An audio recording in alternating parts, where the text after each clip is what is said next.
Buffy, it began as a friendly get-together, but it's in a place where the innocent were once condemned. We're dealing with a poltergeist. We cannot allow this to come into being. There's ghosts and shaking and... God, help me! People are going off Felicity with their hair. Now the lost souls have returned. This party's starting to liven up after all. To bring a judgment of their own. An all-new Buffy.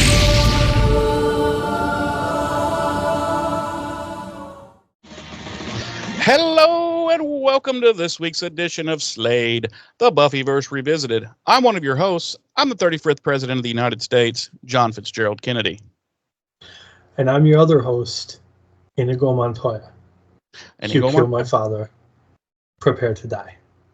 And then this cue where I just spin on my heels and run away? Yes. Okay. Yes. All right. Well, this week we will be surfing into Season 4, Episode 18 of Buffy, Where the Wild Things Are. We will. We will indeed. True. It's going to happen. It's going to happen. It is going to happen. Yeah. I don't know exactly when. It could be 2 minutes from now. It could be 50 minutes from now. It could be an hour in by the time. Yeah. Who knows? Just depends on how off the rails we decide to go. Just depends on how quirky we get. Oh, you guys are so quirky. Some people call it douchey, but we do like quirky. We do prefer quirky. We have gotten douchey. Asshole. I get asshole a whole bunch. Yeah, a whole bunch. I get fuckface sometimes. Oh, wow. Yeah. Wow. Okay. That's how I roll. So I just wanted to let you know. Say fuckface? Yeah, exactly. I checked in on Larry, Tom, and Gerald. Yeah, I was wondering how they were doing. They're still having a circle jerk. Wow! All these years later. Oh, wow! Yeah, like a different one, right? Like it's not the same. No, it's the same. It's the same session. Jesus. Yeah, demons. I mean, that's their particular breed of demon takes 50 years to reach climax. Okay then. Okay. So then. she really fucked their shit up when she came in drop kicking people because, they were already. I think they were already 22 years in at that point when she came in, and they had to start all over. And they just had to start 22 years, just wasted. Down the drain. Yep. Wow. Sad. It's the ultimate edging session. Yeah. Thoughts and prayers to them. Thoughts and prayers to them. So anyway, James, long time no see. How you doing? What's new? What's going on? And how are your nipples? My nipples are healing nicely from my nipple reduction surgery. Right. Yep. Other than that, I'm doing okay. Same old. New. I mean, we see behind me. I put up a shelf. Gonna probably put another one down here at some point for a few other figures. Okay. But so I like it. I like Inigo Montoya.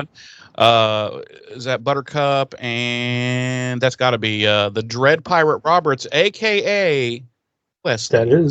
That is the Dread Pirate Roberts, Wesley. Wow. In fact, here let's take a look. Here we've got, of course, we've got Angel. Okay. Got Angel, of course. See if I can make it a little straighter there. And then the reason we're all here, of course. Reason we're all here, Buffet. What Phoebe brought Buffet. us all here? Yes, Phoebe Buffet. And then we've got Wesley. We got Wesley there, and then Buttercup. Yep, Buttercup. Inigo Montoya. Yeah. And then we've got Sam and Dean Winchester, Funko Pops. Supernatural. Okay. And then Peggy Carter, Agent Peggy Carter. Okay. Those are the only 3 Funko Pops I own. All right. They'll probably be worth a lot of money someday, and you've taken them out of the package. That's all right. I'm sure most of this stuff will probably be, I mean, well, although I don't know, most of this gets mass produced nowadays. Yeah. So Now that looks like the post torture scene for Wesley there. I believe this is post Fire Swamp with the Rouses. Yes. Rodents of unusual size. Yes. Yes. Yes. So yeah. The ROUSs, those sons of bitches. Yes.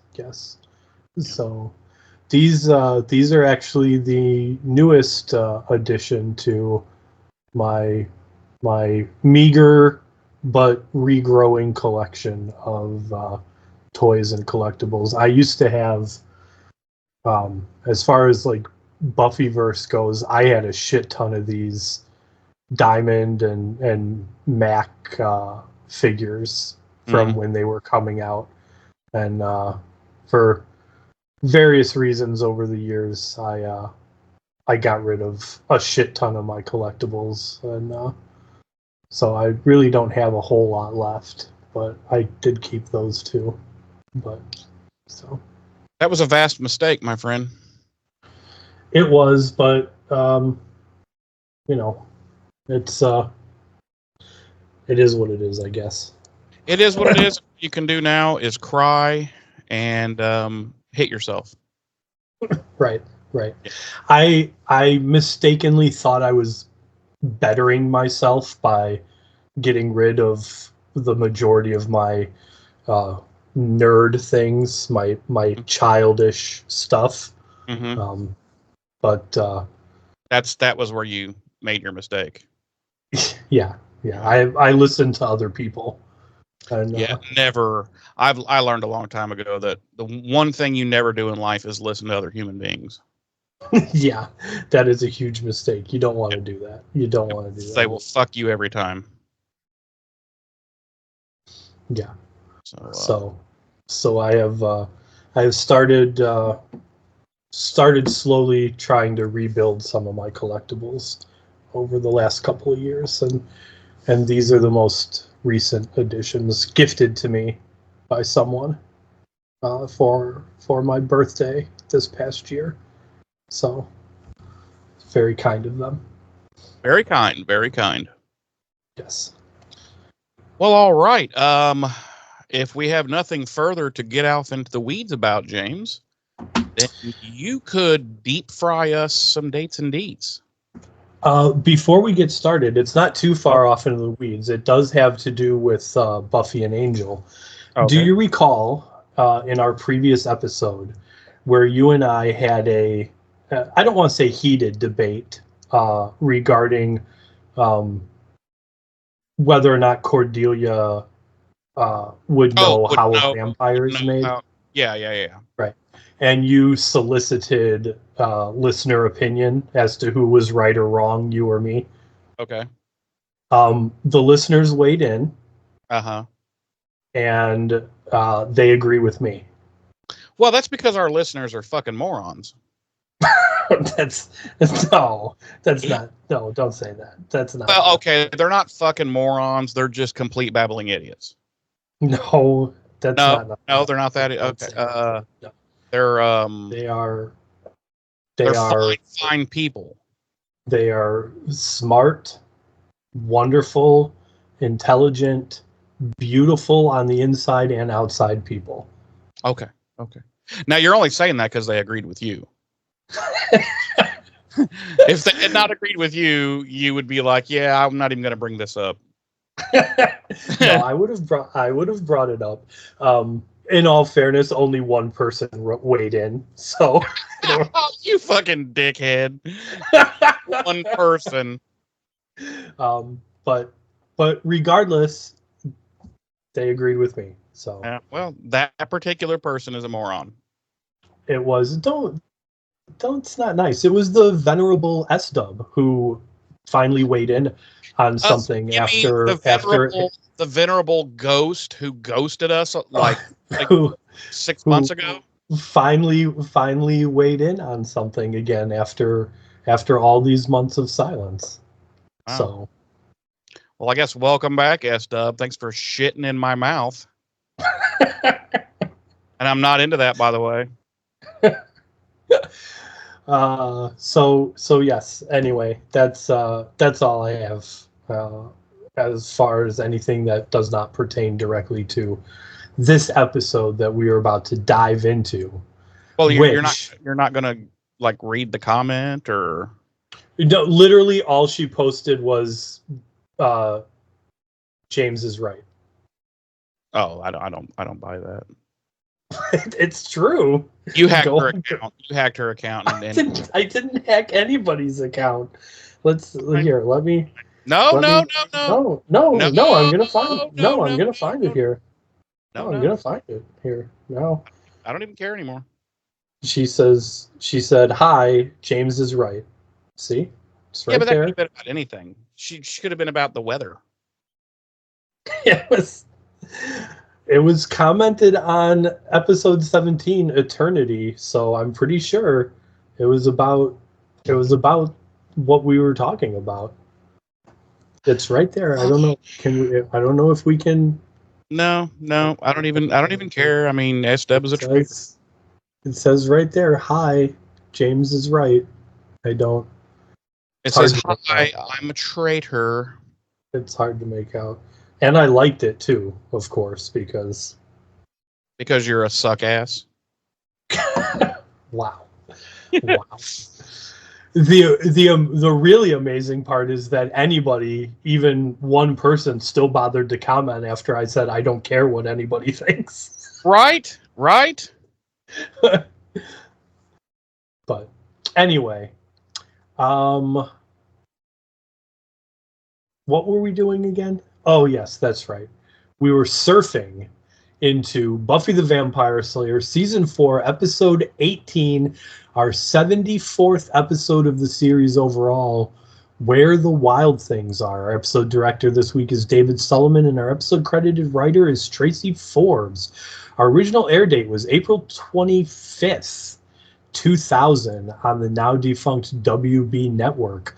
Our Nielsen rating for this episode was 2.7 million households when it first aired, ranking it 98th out of the 139 network primetime shows airing that week and 5th out of the 16 primetime shows airing on the WB that week. Our regular cast, as always, includes Sarah Michelle Gellar as Buffy, Nicholas Brendan as Xander, Allison Hannigan as Willow, Anthony Stewart Head as Giles, James Marsters as Spike, and Mark Blucas, not Bubkus, do not put up that sign, as Riley.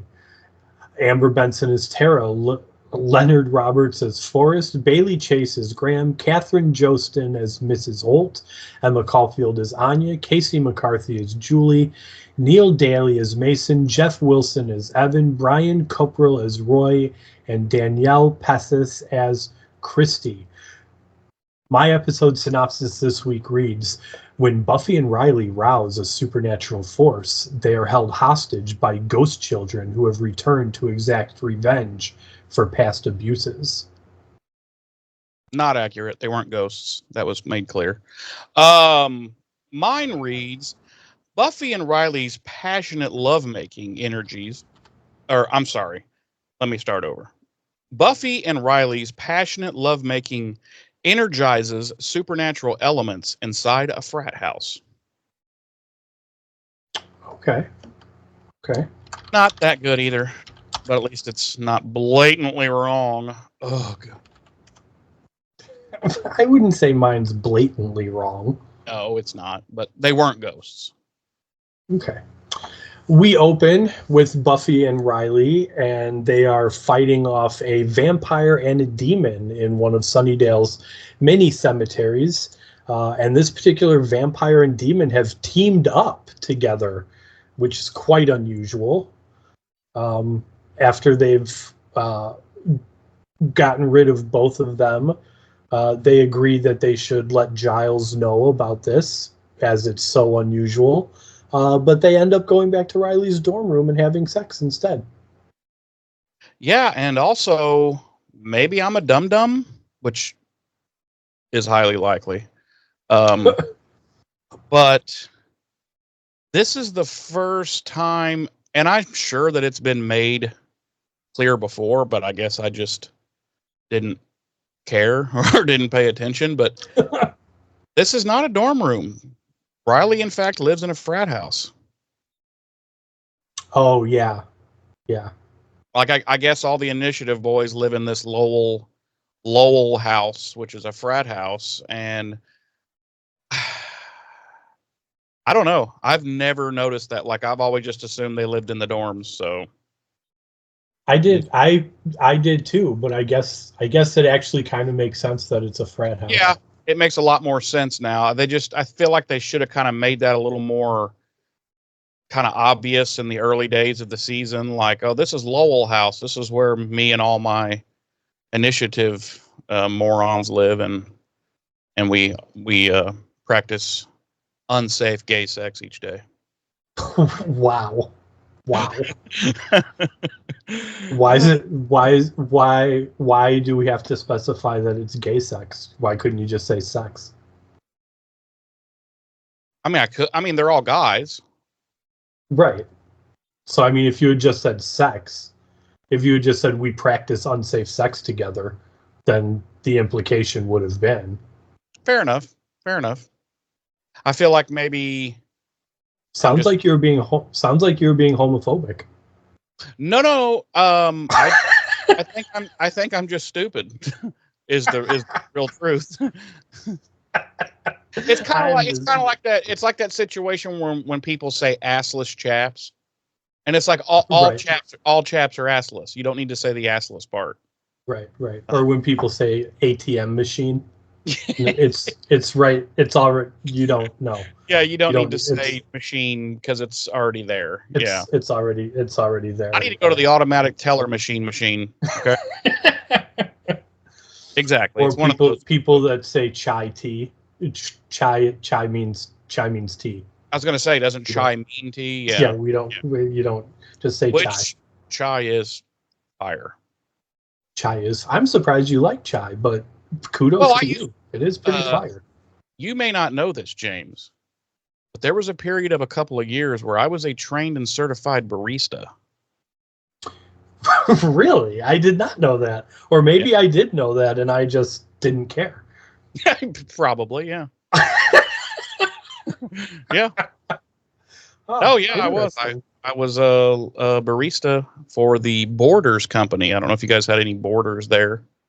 We did have Borders up here. I miss Borders, man. They were probably my favorite bookstore, and yeah. Yeah, we had a few Borders up here. Of course, they were all, as competing businesses tend to be. You would have a Borders, and then 100 yards away you would have a Barnes and Noble.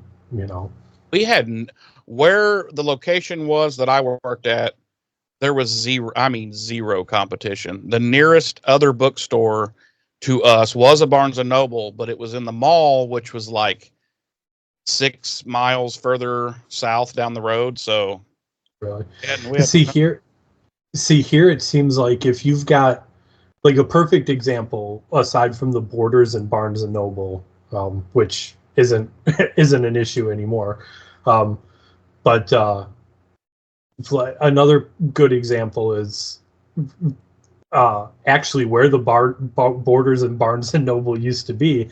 On that same street, there's on one side of the street is a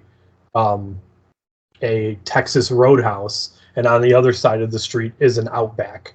I was going to say Outback. Yeah. It seems like, and I know like that's a common thing in a lot of places. Like if you've got a McDonald's, then there's probably going to be a Burger King and a Wendy's, nearby. Don't you find that annoying? I do, actually. In a way. It's almost like, come on, like, whatever. I don't want to get off in the weeds in that, but it's right. It's so annoying. Right, well, we're going to build ours right by you. A little kid, right. Like it'd be like if a little kid was doing a lemonade stand and some other little kid like came up with his table and shit and like put it right next to that kid and was like, "I'll show you," And right, exactly. Grow the fuck up. Yeah. Anyway. So, anyway, That was our cold open. It was our cold open. And when we come back, Riley is awakened from post-coital goodness. And he gets up. I never did quite understand this scene. I mean, I do, but it just seemed really kind of, I thought it was leading somewhere, but it didn't. He gets up and he's like, it's like he thinks he's hearing something, and he's walking all through the frat house there, and you know, it's dark and everything, and he works his way into the bathroom, and he thinks the sound's coming from there, the tub, so he pulls the shower curtain back, and nothing's there except like somebody's left the hot water on just slightly, so it's kind of dripping, and he tightens that up, and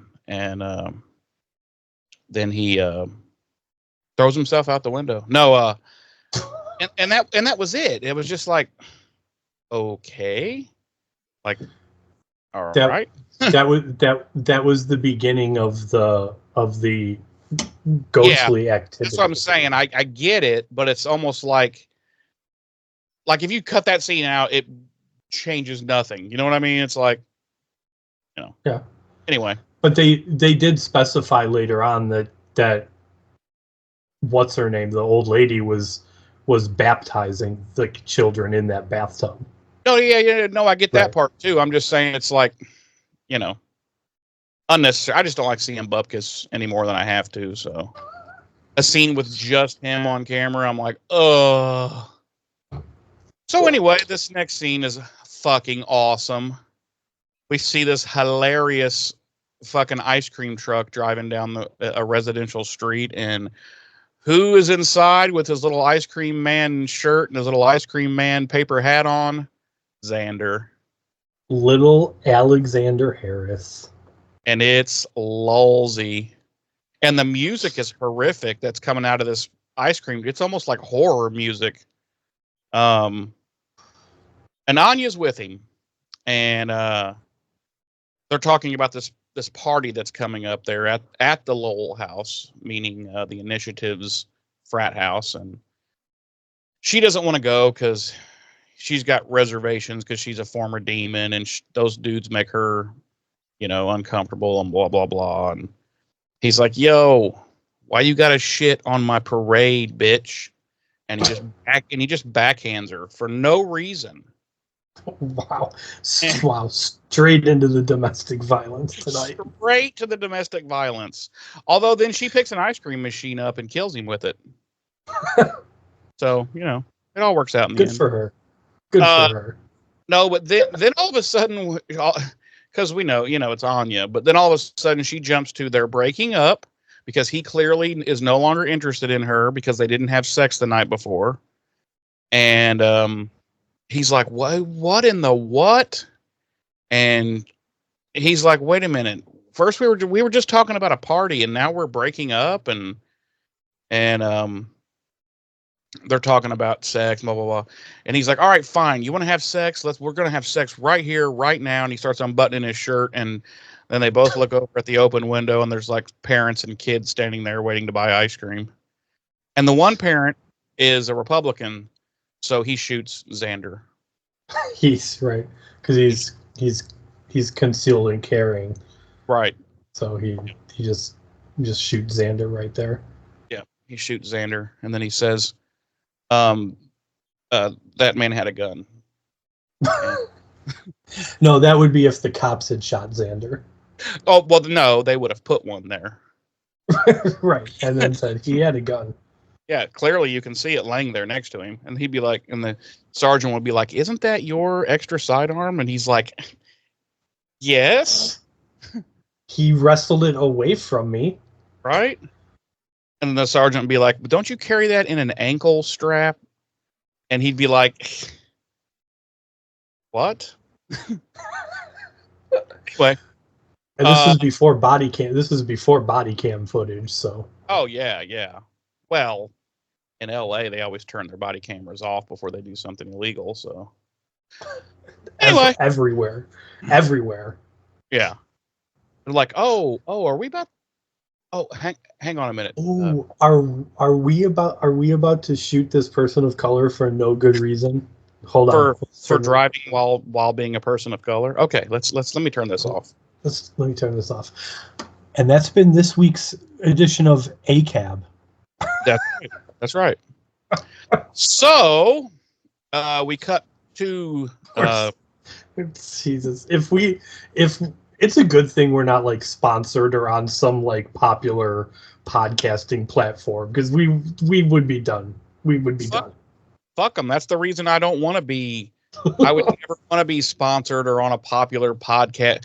No one is ever going to fucking tell me what I can and can't say and do on my own podcast that I spend my own free time doing. You know what I mean? Yeah. Unless you want to cut me like a 6-figure fucking check, and we might talk. So we cut to UC Sunnydale, and the Scoobs, including Giles, are sitting around, and they're talking about that situation with the demon and the vampire. And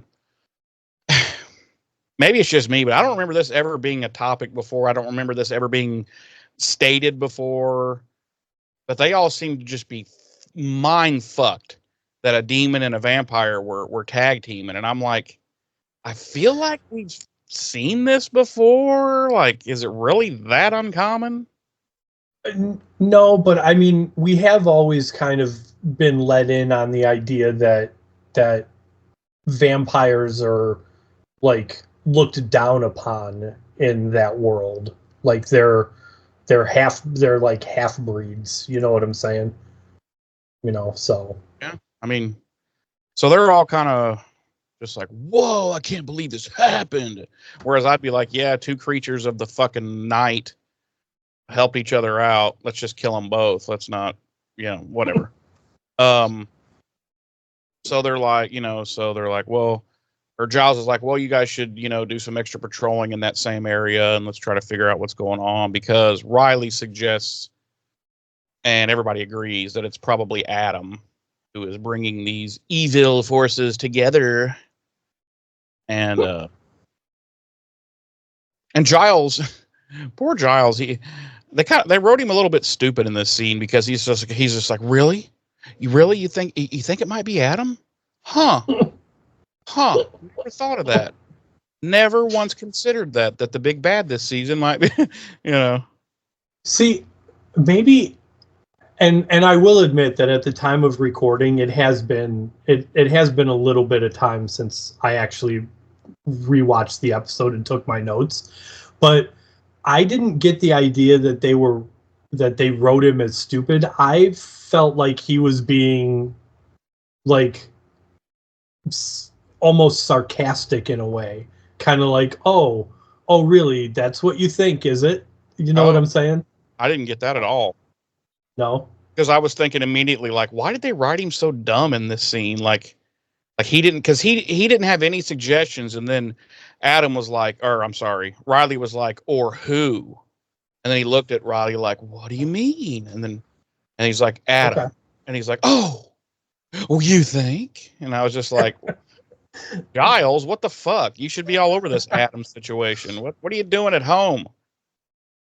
So anyway, you could be right. I don't know. I didn't get that. Oh, and they also bring up this party situation that's going to be going down at the Lowell house, and Riley invites Giles, but he's like, no, I'm going to be down at the espresso pump, meeting with some friends, and they're like, oh yeah, what are you guys going to be doing? He's like, oh, it's just grown up stuff you guys wouldn't be interested in, and they're like, okay, weirdo. Like he says grown ups. I'm like, they're 18 now. They're grown ups. They're not little kids. They're not in 10th grade. So that evening, we cut back to the Lowell house, and Buffy and Riley are they're getting horizontal again. And Forrest and what's his name? What's the other guy's name? Graham. Yeah, Forrest and Graham both come out of their rooms, and they're all shivering and holding themselves tightly, and oh, it's so fucking cold in here. Like what the hell? And they go downstairs, and one of the other initiative dudes is building a fire, and he's like, man, I've been doing this for an hour and it's still freezing in here. And I'm like, hold up.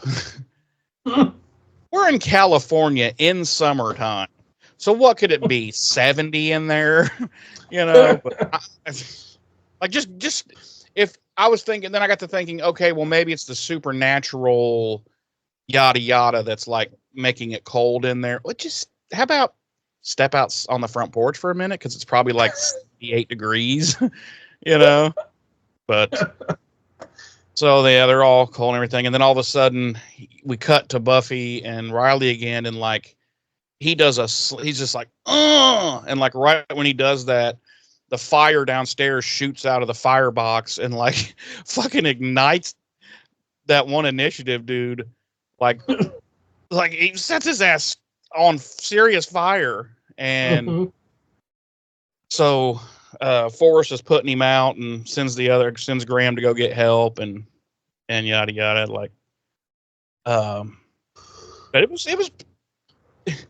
looked to be a fairly serious fucking fire to me, and come to find out later that he just burned his eyebrows off, and I was like, no, that motherfucker was on fire.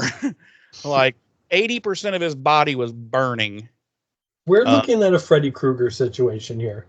Yeah, we have a Fred Krueger on our hands. He's now going to start killing everyone in that dorm or in that frat house. He's a dream demon now. He is now a dream demon.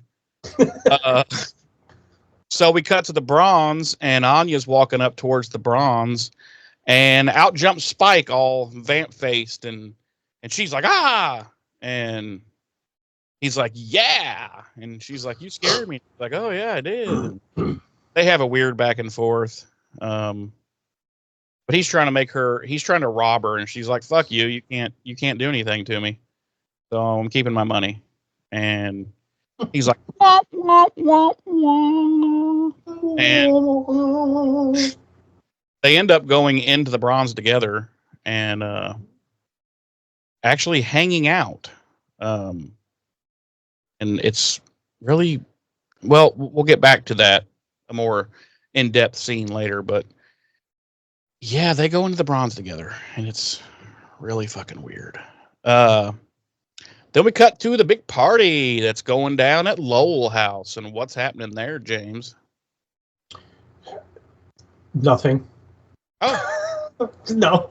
I mean, everyone's sitting quietly on separate chairs. I mean,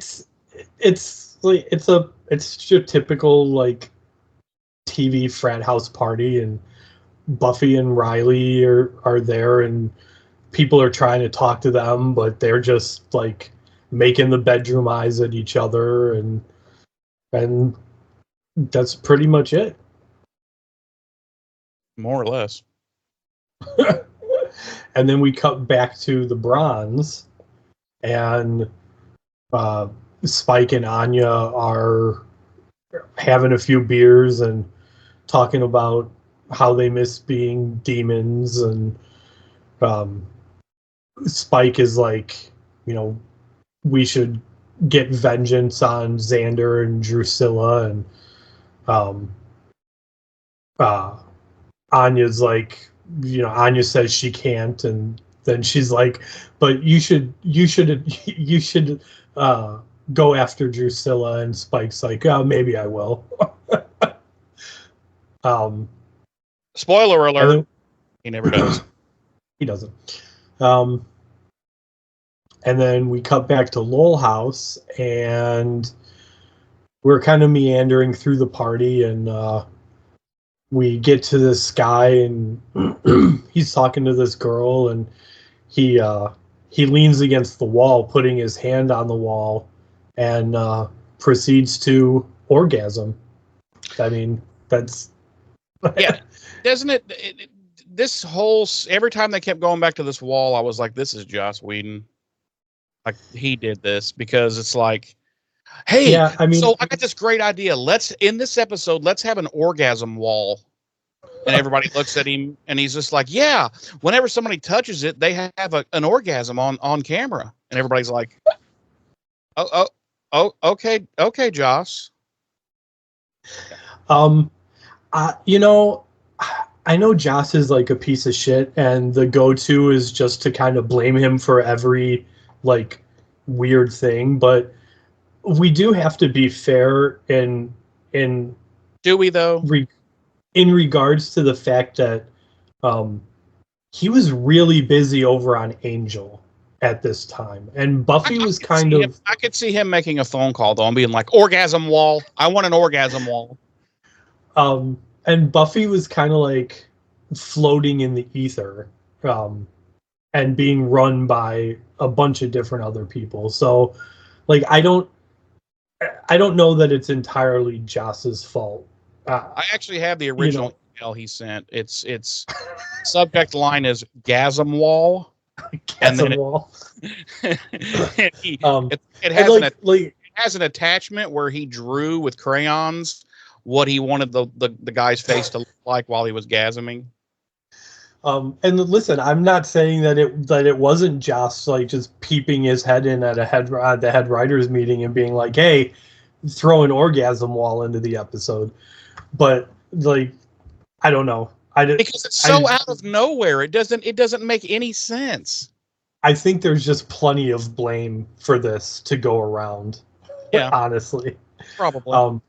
Because I get that like Josh is like the end all be all of the show, but you can't tell me that there wasn't anybody there that could have been like, Josh, maybe we don't put an orgasm wall in there. Yeah. So it doesn't do anything to move the story forward at all.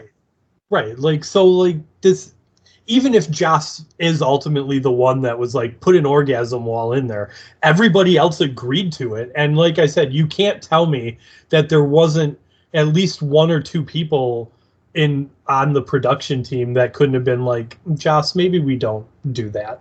And Joss would have been like, okay. Because like, okay, he could have touched that wall, and maybe by touching that wall, whoever touched it, they would get like flashes to like these kids' lives there inside the, and start getting, that's how they start getting an inkling of what's going on. But no, we go with the orgasm wall that serves no purpose and doesn't move the story forward at all. Like, right. What the fuck? And not only that, but like, it's not like this guy touches it and like climaxes and that's it. Like, no, we cut away to Xander like flirting with some girl named Julie, and then we cut to like Buffy and Riley skedaddling off upstairs to go keep doing the horizontal mambo, and then we get more shots of like people lined up to touch the orgasm wall. Yeah, like they're taking turns gasming in front of each other. Right. And I'm like, aren't pants full by now? Like, not only that, but like, I don't know, maybe it's just me being overly self-conscious, but like, why would I want to stand in front of a room full of people and reach climax? Right. I'm not a porn star. That's not my fucking thing. Like I'm what? Right? Like, I don't. But no, everybody's having a good old time. Right, like they're just lined up, getting ready to touch the gasm wall, and I'm like, what is wrong? Like, what? Like, I don't know. Like, and that one guy, he like bumps into this big like dude, and he's like, "Oh, come here," and he's like, "No, I'm getting another beer," and he's like, "No, you have to come here," and he's like, "All right, this better not be some kind of fucking trick," and he takes his hand, he puts it on the wall, and he's like, "Now don't move, just stand there." And then the guy just starts going, and the other guy's like, right, come on, show me your O face. And I'm like, what is happening right now? What is this? Yeah, I was like, what? Because like I said, like there's no way, like if I had been at that party and someone was like, hey, there's a wall over here that you can touch and it'll bring you to an orgasm, I would be like, okay, I'm gonna go home now. That's the very last wall I would touch in that house. I'd be like, oh, that's great. I think I'm gonna call it a night. Actually, I probably wouldn't even do that. I would probably be like, oh, okay. and then I would just Irish goodbye. Yeah. But no.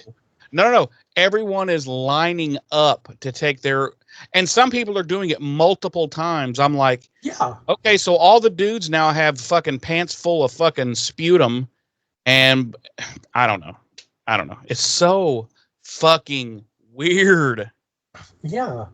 So then we cut to Willow and Tara, and they're sitting on a stairway there at Lowell House, and they're talking, and Willow reaches over and touches Tara's knee, and Tara freaks the fuck out and is just seemingly completely disgusted by Willow touching her. And she runs off. And then we cut to Anya and Spike showing up at the party. And Spike's all like, can't believe Anya brought him here, because he's worried that the initiative's gonna, try to recapture him. And he is pretty quick to realize that nobody there gives a fuck who he is. and he joins the party. He 100% would have been up there touching the orgasm wall. Oh yeah. Oh, he would have had his clothes off and been like laying against it, full frontal, being like, ah. Right. So then Anya and Xander run into each other, and they basically break up, I guess. Again. And then we cut to a group playing Spin the Bottle, and what's going on with that. They're playing Spin the Bottle. Okay. Good job. Nice. I like it. That's the whole thing. It's so dopey. Like, okay, let me ask you this, because I just couldn't tell. Were they going for silly dopey on purpose? Because these kids are like reacting to what they would have been doing back when this was the Lowell house with the other kids. That's the only thing I can figure, because I don't, man. Like, listen, there are people playing right. Like, listen, I'll be the first one to admit I attended, one semester of community college, so I didn't get the full college experience by any means, but I cannot imagine that at any frat party they're playing Spin the Bottle. Yeah, because these days at a frat party, they're doing and heroin. It's my belief that at most frat parties they're playing which red Solo cup has the Spanish fly in it. Right, and they're playing, past the chlamydia, and who? Right. Guess which hand has the fentanyl in it? Right. Yeah, Spin the Bottle. So then I got to thinking, okay, I'm not going to shit on this, because maybe this is the supernatural forces in the house of those kids that are controlling this situation, and which is something they would have been doing back in that era. That's literally the only way in my head I can justify what's happening in this house right now. Okay. All right. So we agree there. So we do agree there, yes, that it's spoiler alert, it's the influence of what we will come to find out of the children that were abused in this space years ago. The children of the corn, in fact. Malachi. Right. They all have white hair, and they kill you with corn. They actually kill you with literal corn. Right, cobs of corn. They will jam it into your eyes. Basically, any soft tissue that is easily protruded into rectum.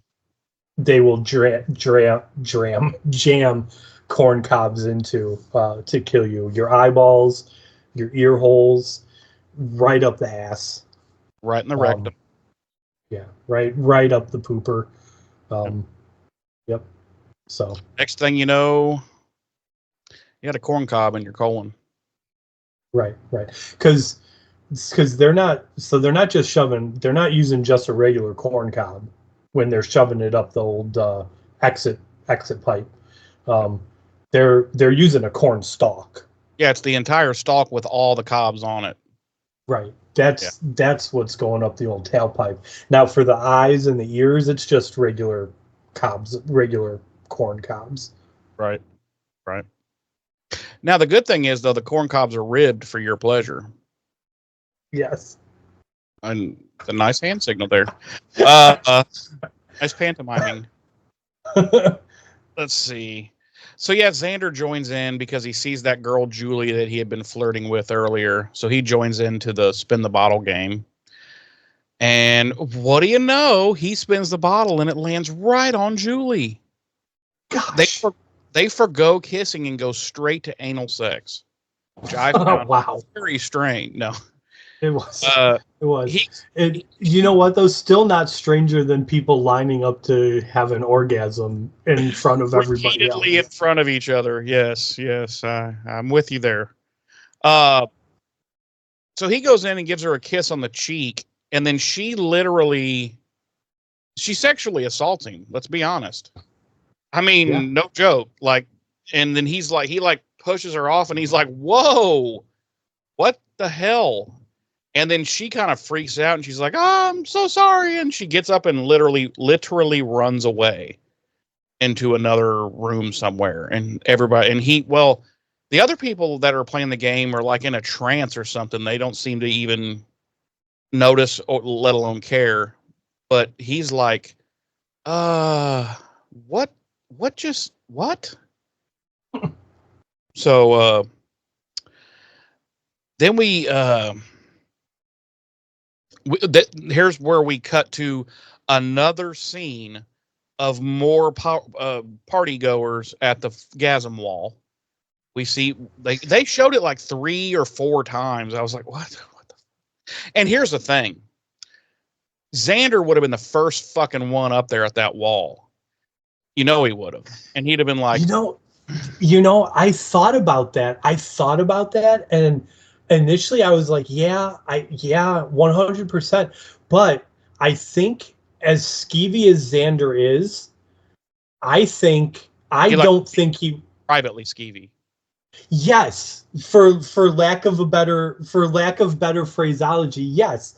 I think as skeevy as Xander is, as 100% as I believe he would want to touch that wall, I feel like he wouldn't, and it would fall back onto the idea that he wouldn't want to do that in front of a bunch of other people.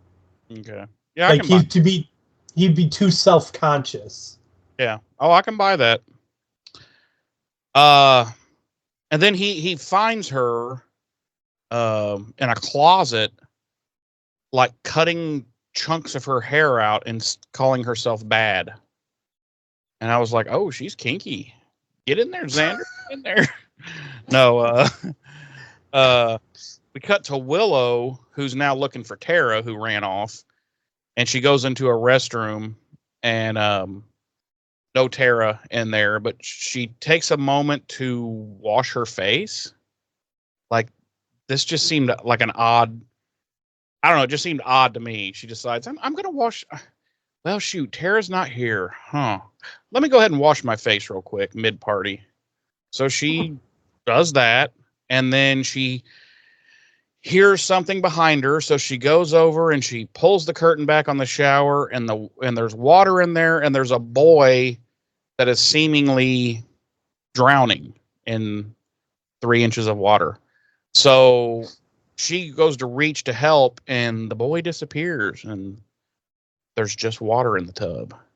And she's like, "Whoa!" And she turns around, and the boy is standing there looking at her, and he's rubbing one nipple, and he's going like this. And he goes, "Giggity, giggity." And she's like, "I'm a lesbian." And he's like, "Oh." So, no, he does. He does appear behind her, and she's like, "Ah!" And the scene cuts. We cut back upstairs, and guess what Buffy and Riley are doing, James? They're still fucking. Still. By the way, did you see the scene? I don't know if it's this scene or one of the other 11 times we cut to them fucking.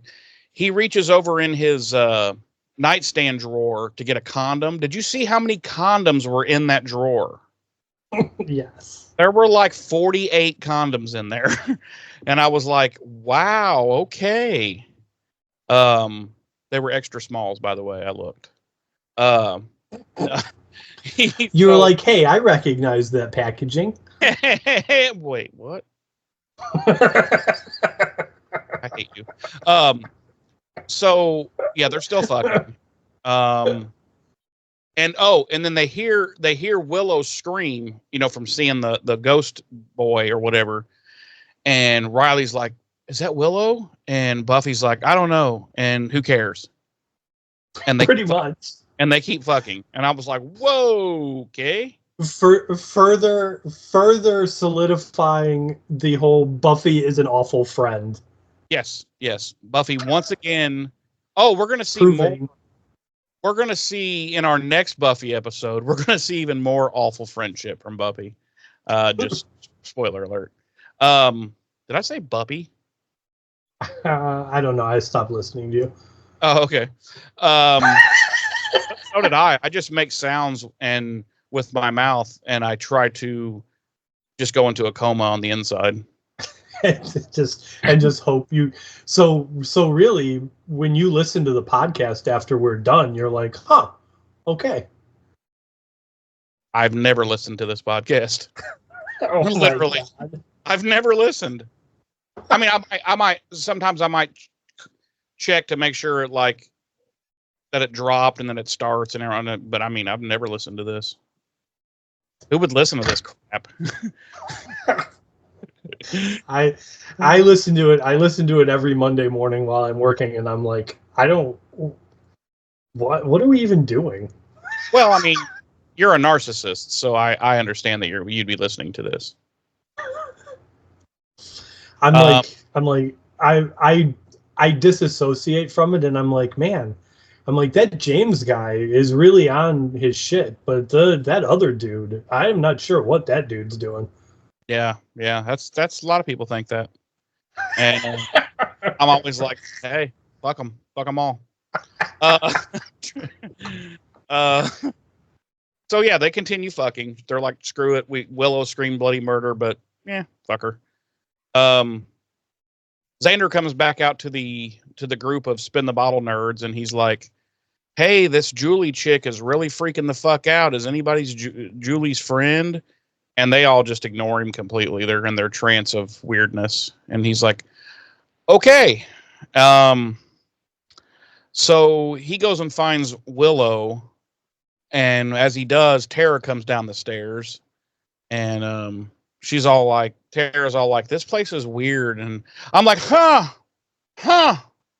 really? Well, thanks, witch Tara. Thanks for cluing us all in. We had no idea that such insanity was going on at this place. But yeah, she's like, yeah, I don't like this place. There's weird energies, and I want to leave. And they're like, so leave, bitch. We ain't leaving. We're having a good time. And she just walks away crying. Poor girl. No. Tara's but they're always getting shit on. Yeah, literally. Willow's into that. So we cut briefly back to the spin the bottle nerds again, and this time one of them spins the bottle and it goes bonkers and explodes. And Willow, Tara, and Xander run up because they're like, well, we can't leave yet because Buffy's here. They don't mention Riley. They're like, Buffy's still here. We got to get our friend Buffy. So they go running up and they get to the door. Excuse me. But the door is locked. And it sounds, they can hear sounds on the inside, but they sound really far away. And then all these weird vines, which, again, I don't know what all this shit has to do with what this culminates into being. But for some reason, there's a bunch of tree vines that grow out of and around and all over the door, so they can't get through the door. So, yeah, it's just weird. Then the house has a standard California earthquake, about a 6.8 on the Richter scale. Lots of people die. No, the house starts going crazy. Spike's when they cut to Spike sitting in his chair, and he's like, "Yeah, now the party's getting interesting." Until suddenly he is tied to the like leather bands appear and like lock his arms down to the chair, and one goes around his mouth, and I'm like, what? he opened the lament configuration. Hellraiser? Hellraiser, yes. Okay. But I was just like, what? Okay, whatever. So,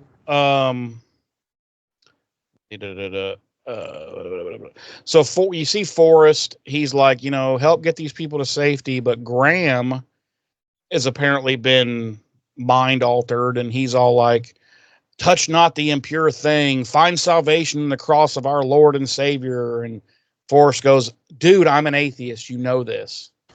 And then Graham's like, oh, okay. I was like, Graham said that, and I was like, fuck, it's a secret Jesus episode. God damn it. Yep. I knew he was Jehovah's Witness. You could tell just by his haircut. So Forrest is like, yeah. So he just grabs Graham and pulls him in front of the retinal reading mirror. And then the thing opens and they go down in the elevator into the initiative. And there's a sex party going on in the initiative with everyone. It's so weird. And they're all wearing like donkey costumes. I don't know what it was about. Spike just breaks free of his leather straps. And everybody's basically like fucking fleeing this house. They're just pouring out of the house. You see poor Julie. She comes out of her closet and she's like, ah, and she's literally like bald at this point. She had these really thick, long, curly locks, and she's cut them all off to this. She's got like 4 left, and so Xander grabs her, and everybody gets outside, and the door to the frat house slams shut, and they're all like, you know what? Buffy's a slayer. She can handle it. Let's just get the fuck out of here. And this episode ends. No, we go back to the initiative downstairs, and they're basically in lockdown. And now that they're down there in the initiative, Graham seems to be back to his normal self. I guess he's far enough away from the energies of the frat house.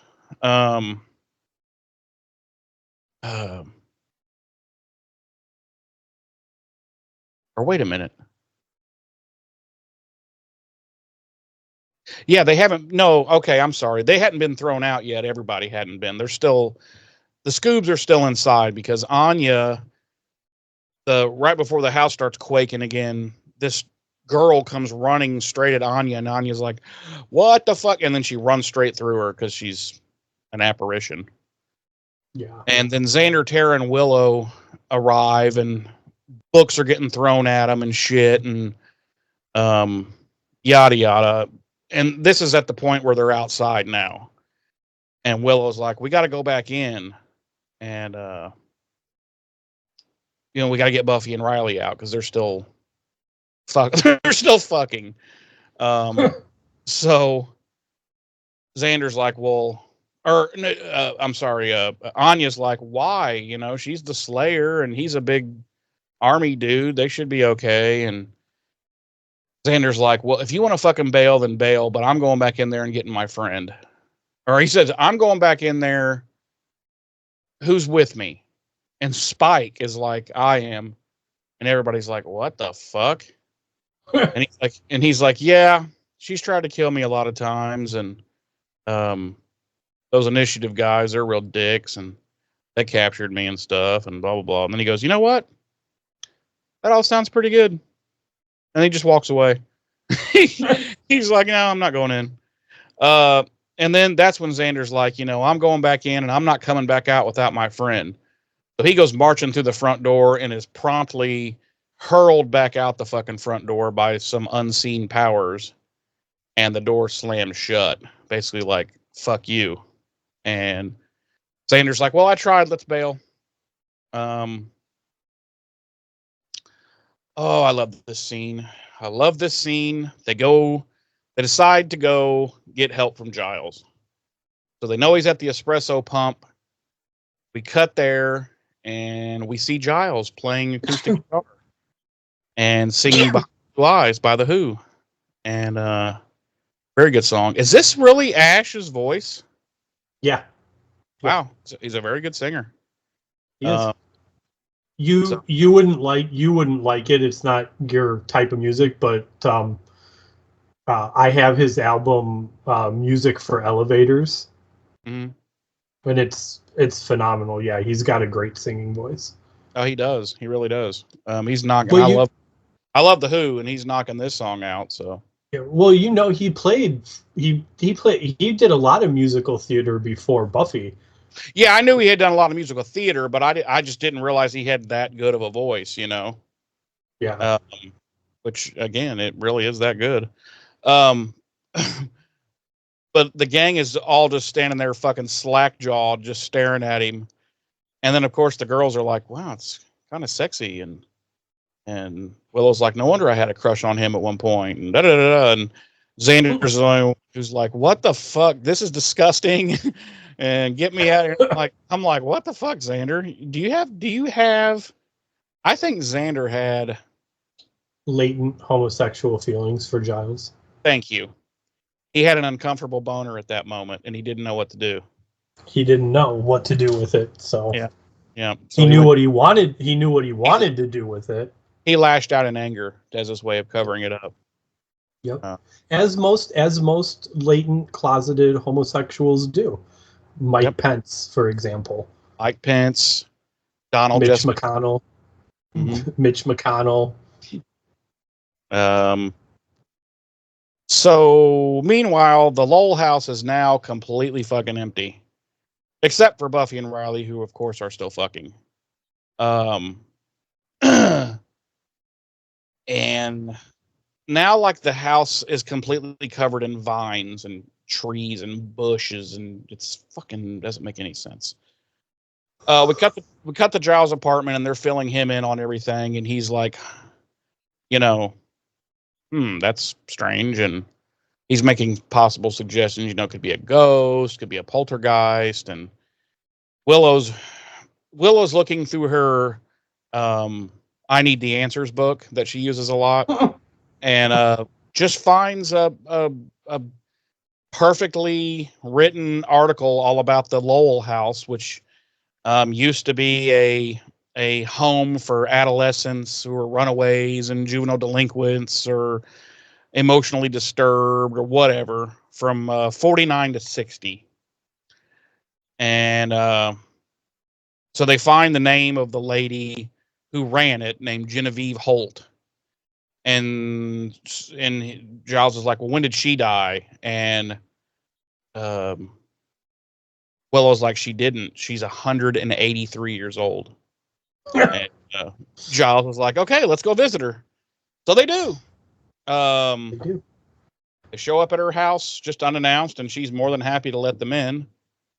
She's a religious nut because there's religious fucking icons everywhere all over her house. And she's telling them all about how good she was to them and that she got a medal for how good she was to them. And then she kind of just lets go of her inner freak and starts making it clear that, she punished them a lot and, would forcibly baptize people in the bathtub to the point of damn near drowning them. And she said she would cut off the girls' hair when she felt that they were being vain about their looks, which explains Julie cutting off all her hair. She said she would cut off boys' penises with scissors. No, she didn't say that. No, she didn't. Oh, okay. Nope. But yeah, the forced baptisms, like you said. Yeah. So she was basically a psychotic, evil, crazy bitch. And Giles is like, wow, you suck at life. And she's like, well, I will ask you to leave. And he's like, fine. This is this is my favorite scene in the episode because of how worked up Giles gets over how she treated those kids. Yeah. Like, he's genuinely, like, pissed. Yeah. So, all right. Somehow we jump to Giles is like, okay, well, this whole thing is a group of poltergeists who've been triggered by Buffy and Riley's fucking, and now they're releasing their pent-up sexual feelings.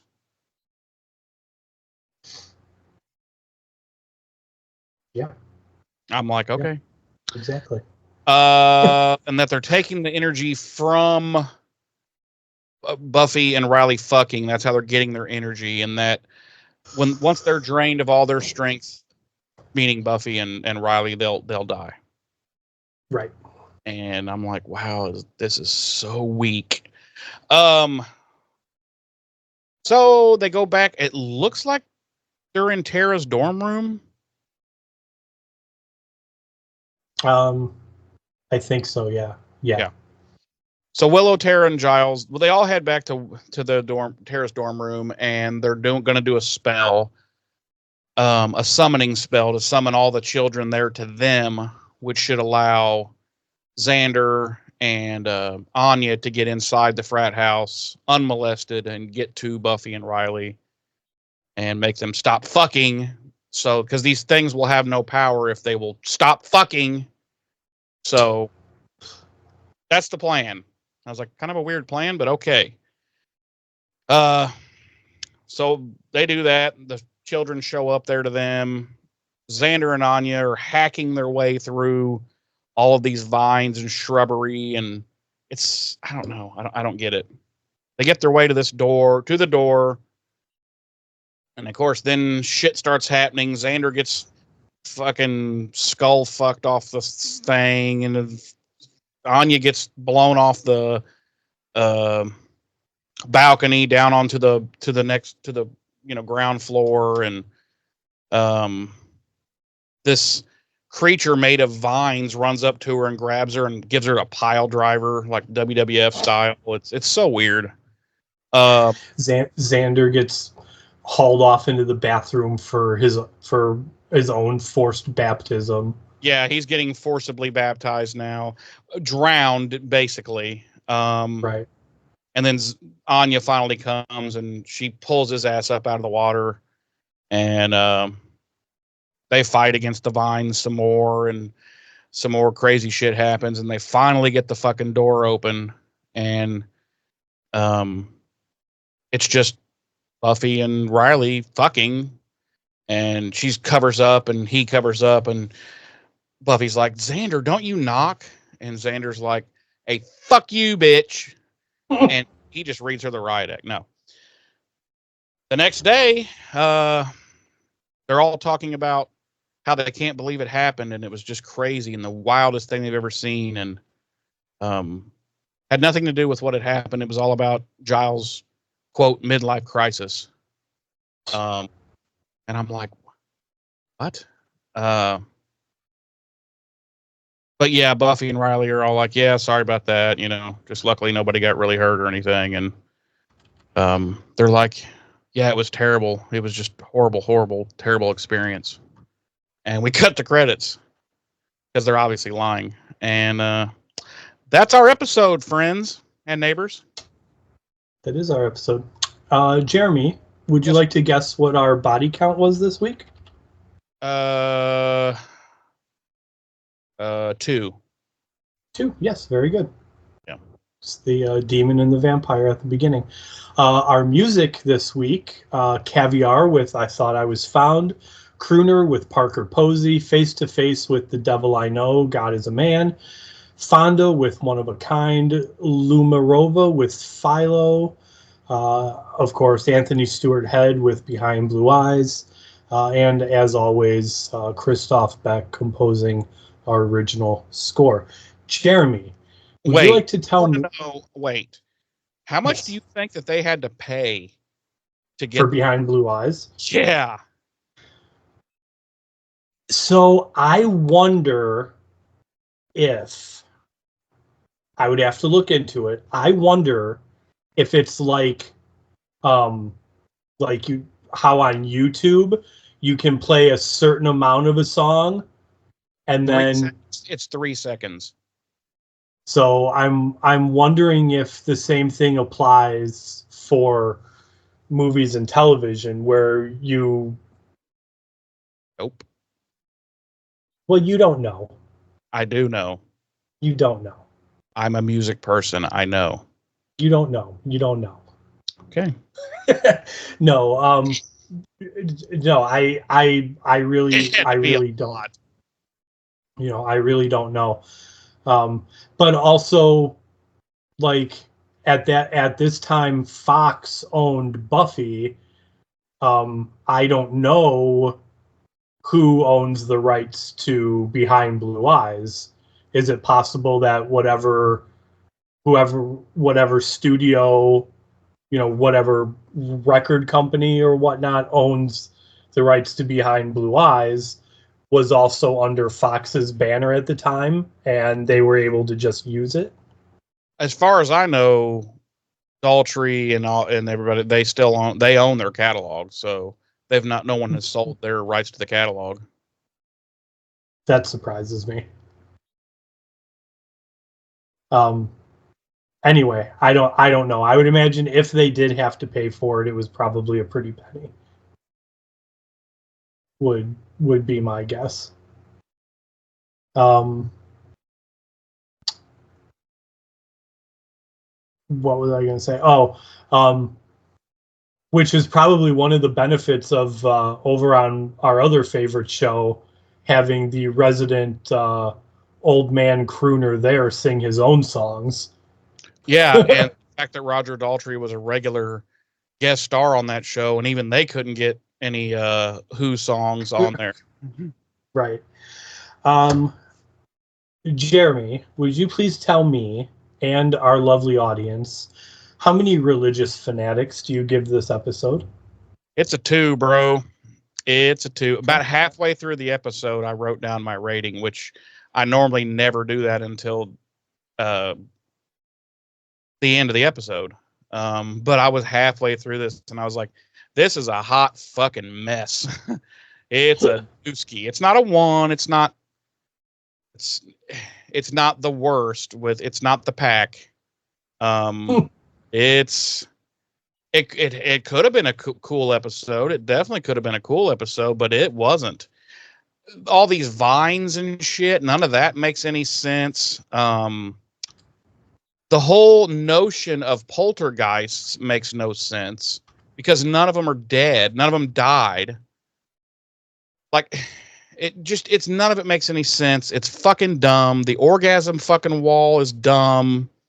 It's just a big dumb mess, and it's a 2, and I don't even want to talk about it any more than that. James. Yes. How many ridiculous orgasm walls would you give this episode, and give us your final thoughts? I am going to give this episode 1 ridiculous orgasm wall. Wow. Okay. I would rather watch The Pack again. I would rather watch Sense and Sensitivity again. Ooh, now you're I don't know about that. I'm sorry. This episode literally had 3 redeeming scenes. The ice cream truck argument with Xander and Anya was hilarious. Mm-hmm. Giles being just completely appalled by how that old lady treated the women or the kids. The kids, yeah. And Giles singing in the espresso pump. Mm-hmm. Number 3. But see, that's 3 more redeeming scenes than The Pack or I Fall to Pieces had. unfortunately for me, those scenes weren't enough to redeem it past a 1. This episode's just a hot mess, and thankfully, this is the last episode that this writer ever writes for Buffy or Angel. Good. So, yeah, it's not a good episode. I gave it that extra point, I think, because if you look at the episode overall, it's like this had the potential to be a cool episode. You know what I mean? Like, the pack didn't have any potential to be cool. Neither did Sense and Sensitivity. But this had potential to be a cool episode. And it had those few cool scenes. So I thought, okay, I'll give it a 2, you know? So. Yeah, well, you're more generous than I am. Yeah, I mean, it just, yeah, those 3 scenes weren't enough to redeem it beyond a 1, because I don't even like, it's like, so see, to me, where we disagree is like, I think done right, the premise of this episode done right is probably a decent idea, minus like, but do something different than like the sexual, like the Buffy and Riley screwing all the time. And part of the reason they did that is because Sarah was away filming Sanctuary. So they couldn't use her a whole lot in this episode. Oh, okay. So, by the way, just really quick, I'm sorry to break in on your thing, but did you happen to see this where when the vines and shit, whatever you want to call them, were attacking Anya and Xander upstairs right before they got to the door, and she goes, "Get it off me, Xander," or something. She says something like that. You can clearly see a stagehand guy's arm, and he's controlling the vine thing that's attacking Anya. Oh, can you? Oh no, my God. I missed that. So it's like deadpan center screen. It's like, it's not off to the side. He's like, bow, just right there, like. Nice. I forgot to mention that. Yeah, I think with some reworking, the idea of this episode has potential. You know, I disagree with you in that I also think that with some reworking, the pack or even Sense and Sensitivity, those ideas could have had some merit if they had been reworked. Maybe the pack. But I'm also of the mind that even the episodes that fail, if they were reworked in certain ways, the ideas behind them could have been salvageable, decent ideas. That's just kind of my general takeaway, even from the episodes that fail. So you and I do disagree on that in regards to those other 2 episodes. But yeah, I don't know. I could not wait for this episode to be over. I felt that way about halfway through. Like I said, when I on my notepad I wrote 2. Like in my rating box I put 2, and I was like, then I looked down and I was like, fuck, I'm only halfway through. Like, how much worse? And I thought to myself, it can't get much worse at this point. And then we started getting all the vines and tree, and I'm like, what does this even have to do with anything? You know, so right. Yeah. And this is, you know, this is kind of what we've been saying all season so far. Is we had that 2-parter with Faith, This Year's Girl, and Who Are You, and then and the trajectory of the rest of the season after that, starting with Superstar, is like this now. Yeah. Unfortunately. Yeah, it's like, it's hard dive, and then we're back out at the hard dive. It's like, Jesus. Right. You know, so because, you know, we've said it several times over the last, this is episode 18, so, you know, the last 16 episodes before Superstar, that the season was way better than either of us had remembered it being. Yeah. You know, up until Superstar. And now it's just, you know. It's right straight into the fucking septic tank. And unfortunately, I think obviously that's what clouds, you know, our retrospective judgment of the entire season is the steep decline that the back half of these, you know, these back half episodes take. And, you know, so. I would like to say though, spoiler alert, to me, the next Buffy episode is pretty fucking good. Okay. Yeah, I mean, yeah, I can, yeah. Okay. But yeah, then it's definitely a bit of a septic scenic tour. Right. I mean, because after the next one, then we've only got 3 episodes left of the season, and it's all Adam, and they're not good. And they're not good. There is, without giving spoilers, we've complained about specific episodes so far this season not being good because there was so much fucking shit happening with no fucking reason, no time to build up anything or whatnot. And that's what really made the episode bad. And that's kind of how the final 3 episodes of this season play out. There's so much fucking shit happening and so much thrown at you without any real development of any of that bullshit that at the end of it, you're like, what the fuck just happened? And when it's all done and the smoke clears, you're just like, well, I don't really know how we got here, but we're here. Right, you know, right. It's like so much happens. Yeah, it's crazy. But we can talk about that more once we wrap the season. Yeah. Yeah, that's all. That's my final thoughts on this episode. All right. Well, why don't you keep the flow going and tell our fine. I'll mention it. I know what you're going to say. I'll mention it. Okay. I'll trust you. I'll mention it. Don't worry. Tell our fine listening friends how they can find us, James. Go to BuffyRevisited.com. You're going to find links to everything. You'll find a link to our Facebook, our YouTube, our email address, which is BuffyRevisited@gmail.com, and our merch store, which I will get back to in a minute. Go to the Facebook page. You're going to find posts about these episodes. Sometimes, not frequently anymore, unfortunately, but I'm going to try and get back into it.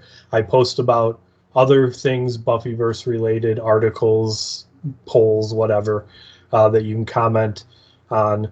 Leave us your comments, your thoughts about the specific episode that we're talking about, your thoughts about the Buffyverse as a whole, your thoughts about Buffy the Vampire Slayer the show or Angel the show, your thoughts about the podcast, your thoughts about Jeremy, not about me. I don't care what you think about me. Your thoughts about Jeremy's nipples, your own personal trials, troubles, tribulations, and of course tribbles and recipes, please. Same thing over on the YouTube. You're going to find, get this folks, Jeremy, pay close attention to what I'm about to say right now. Okay. If you go right now and click on that YouTube link and go to our YouTube page, you are going to see the video version of this very podcast, this episode. Right. This one right now. If anybody that is listening right now goes to our YouTube page, they're going to see this very episode on the YouTube. You've blown my mind. I mean, how does time even work?